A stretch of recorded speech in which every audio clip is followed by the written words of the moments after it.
This rice water trick transforms any soil fast. It's honestly my most powerful DIY booster yet. If you've been following Soil Sage Chronicles for a while, you know we don't chase gardening myths. We break them down, test them, and turn everyday kitchen scraps into powerful, science-backed boosts that actually work in real gardens. And today, we're diving into one of the most underrated, misunderstood, but incredibly effective soil enhancers you already have sitting in your kitchen: leftover rice water.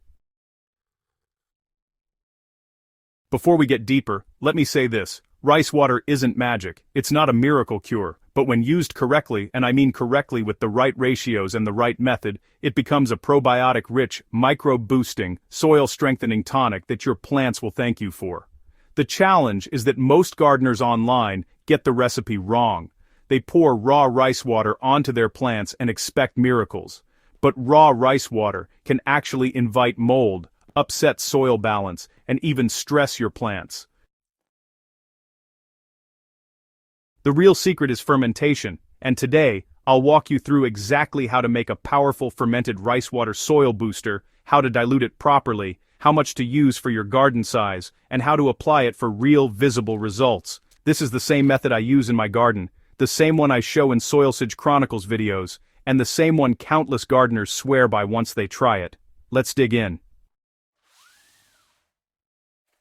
Why leftover rice water works when used properly. When rice is rinsed, it releases a cloud of white starch filled with minerals, vitamins, and carbohydrates. These compounds alone are mild, but not enough to improve soil health significantly. But when you allow that rice water to ferment, something incredible happens.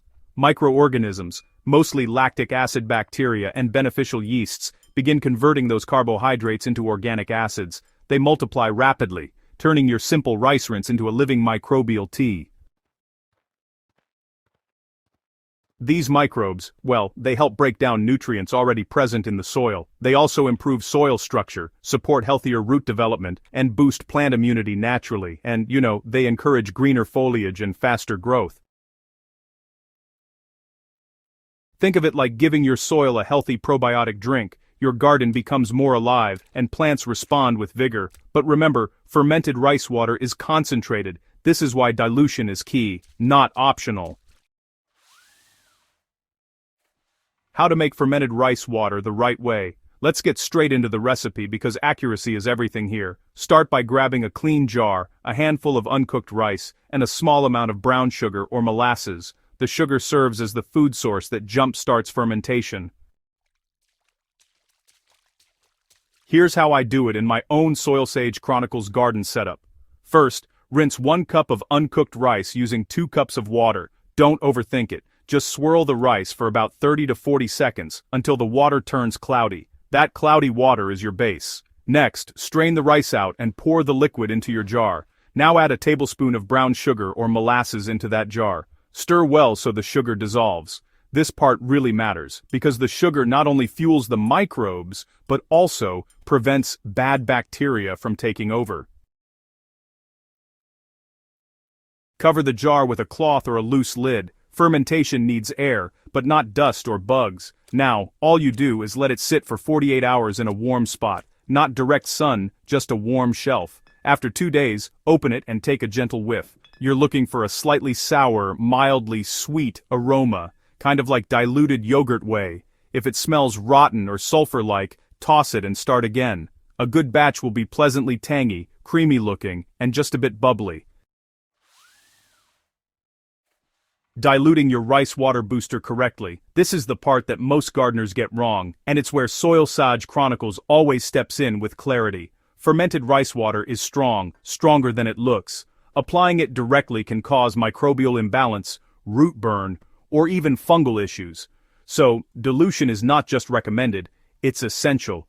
Use this foundational ratio, 1 part fermented rice water to 10 parts clean water.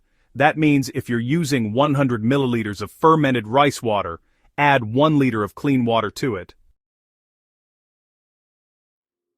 This ratio suits most vegetables, ornamentals, fruits, and established plants. For young plants, seedlings, herbs, or sensitive crops, use a 1:15 ratio. The solution becomes gentler and safer for immature root systems. Experienced gardeners will appreciate this. You're essentially creating a microbial inoculation that supports nutrient cycling without overwhelming your soil ecosystem. This is why dilution is the heart of this recipe. How much to use for your garden size? Let's talk real application, because each garden is different. Whether you have a small raised bed, a few containers, or a larger plot, you need the right amount. Not too little, not too much. If your garden is small, something between 1 to 3 square meters, 1 liter of the diluted solution per weekly application is more than enough. That single liter carries enough microbial power to penetrate the soil and activate dormant nutrients. For medium gardens, between 4 and 10 square meters, I use 3 liters. This gives full coverage and ensures all zones of the soil receive microbial reinforcement.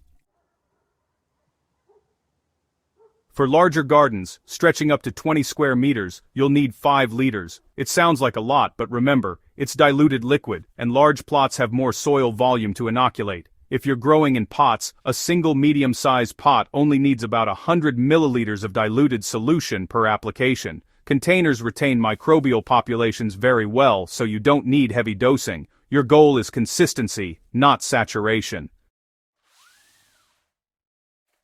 So, how do you apply fermented rice water for maximum results? Well, the application is simple, but honestly, the timing and method really matter. You should always water your soil just a bit before applying your rice water mix. Never pour boosters onto dry soil. It can shock the microbes and actually harm the roots. Once your soil is lightly moist, just go ahead and pour the diluted fermented rice water right at the base of your plants. And remember, don't pour it over the leaves. It's a soil enhancer, not a foliar spray. Personally, I like to use a watering can for this because the distribution is even and gentle. Pour it around the drip line of each plant. That's the area right beneath the canopy where roots absorb the most nutrients. Let the booster seep in slowly. You only need to do this once a week. That's enough to steadily build up beneficial microbial populations without overwhelming your soil. Within 2 to 3 weeks, you should start to see some noticeable differences. Deeper green leaves, sturdier stems, and just better overall vigor. And honestly, many gardeners tell me they see these changes even sooner.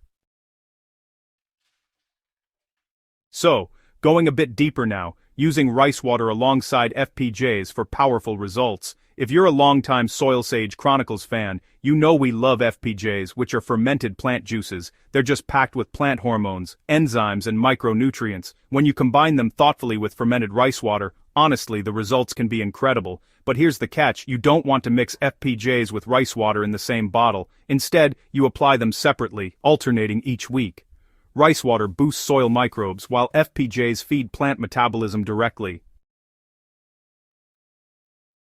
1 week, you use fermented rice water. The next week, you go with FPJ. You just keep alternating back and forth. Over several seasons, I've tested this on tomatoes, kale, passion fruit, peppers, and even ornamentals. The plants become more resilient, more productive, and, well, just visibly healthier. There's a synergy here that really works.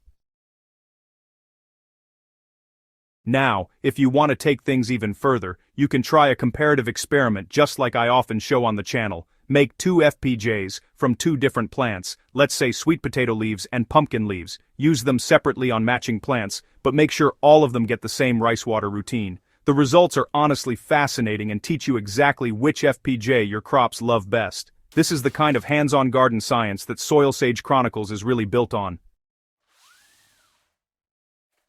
Keeping your soil booster fresh is actually pretty simple. Fermented rice water stores well if you keep it in the fridge, and it stays active for up to 2 weeks. You'll know it's still good if it maintains that mild, tangy smell, but if it develops any off odors or you spot molds, go ahead and discard it. Remember, microbial brews are living things, and they really do deserve respect. So, as long as you keep your container clean, avoid contamination, and, follow the ratios, you'll always have a reliable soil enhancer ready for your weekly applications. Why does this method work for both beginners and experienced gardeners? Well, beginners really love this booster because it's simple, cheap, and uses something already in their kitchen. It's honestly a confidence builder, a first step into the world of natural garden enhancements. But experienced gardeners love it too, because it complements more advanced systems like Korean natural farming, compost teas, worm leachate, and fermented plant juices. It doesn't replace your existing routines, it enhances them. It's a way of building the soil long-term while feeding plants gently and consistently. Gardening is a journey, and honestly, the best tools are the ones that grow with you. Your soil is alive. Every time you feed it something beneficial, you're investing in future harvests, better plant health, and a more resilient garden. Leftover rice water might seem too simple to matter, but when fermented and applied correctly, it becomes one of the most accessible, reliable, and eco-friendly boosters you can make at home. If you found this guide helpful and, want more hands-on, tested, truthful gardening wisdom, make sure to subscribe to Soil Sage Chronicles, drop a like, and share this article with another gardener who'd love to turn kitchen scraps into garden gold. Your soil will thank you, and so will your harvest.